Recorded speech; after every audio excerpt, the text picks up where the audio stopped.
शायरी में अपना एक नाम और मुकाम रखते हैं और इनका कहना है कि जब पंजाबी लिखी जाए तो पंजाबी ऐसी लिखी जाए जैसे कि हमारे गांव में बोली जाती है और जो लफ्ज़ वहाँ पे राइज हैं उनको शायरी में और पंजाबी अदब में इस्तेमाल किया जाए तो ही हमें मालूम होगा कि असल पंजाबी क्या है। तो आरिफ साहब के मजमूआ कलाम की तादाद तकरीबन 4 है, जिसमें से ये आज का दूसरा मजमूआ कलाम बाकायदा किताबी शक्ल में देख रहा हूँ और आपकी शायरी मुतासर कुन है और आप जो अल्फाज इस्तेमाल करते हैं वो बस यही समझें कि नगीनों की तरह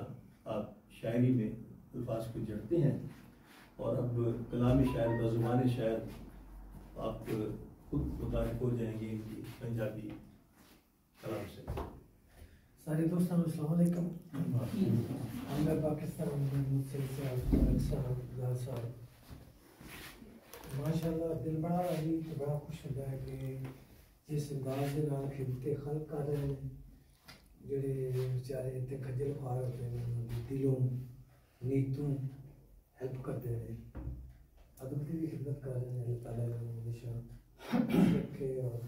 ਇਹੋ ਜਿਹੀਆਂ महफिल ਜਿਹੜੀਆਂ ਨੇ हमेशा कायम जाए। कई लोगों को मोढ़िया की जरूरत होती है, मेरे वर्गे कई ऐसे बंदे ने जिन्होंने मोढ़े को ले सकते जिन्होंने मोढ़े उतर के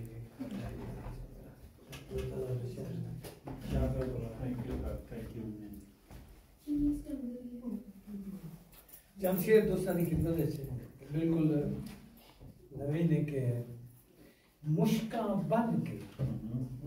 इंज न मार बन के इंज न मार मुश्का बन के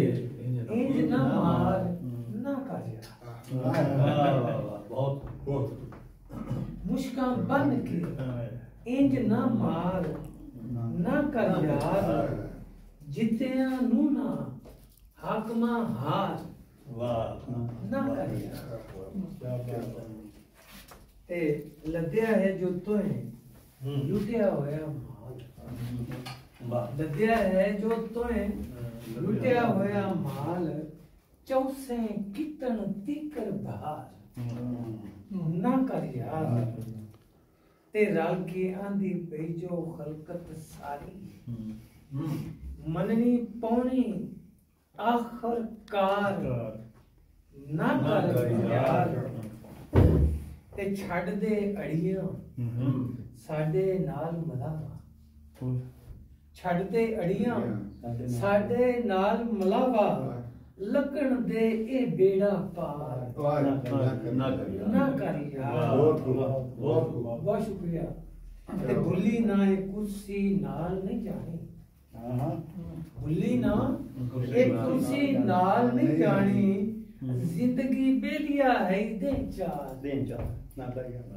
कर यार ते मानन दे अज उन्हां नू कुछ हासे मानन दे अज उन्हां नू कुछ हासे रोंदे रहे जुजारो जार ना कर यार ते हिम्मत है ते सामे आके अख मिला हिम्मत है थी सामने आके अख मिला पीछे काट दे ना कर वार ना कर यार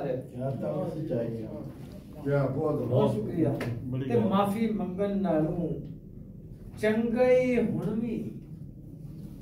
माफी मंगन नालू चंगई हुण भी मन लो साडी गल सरकार ना कर यार बड़ी ते औसे तू भी इस दे दायरे अंदर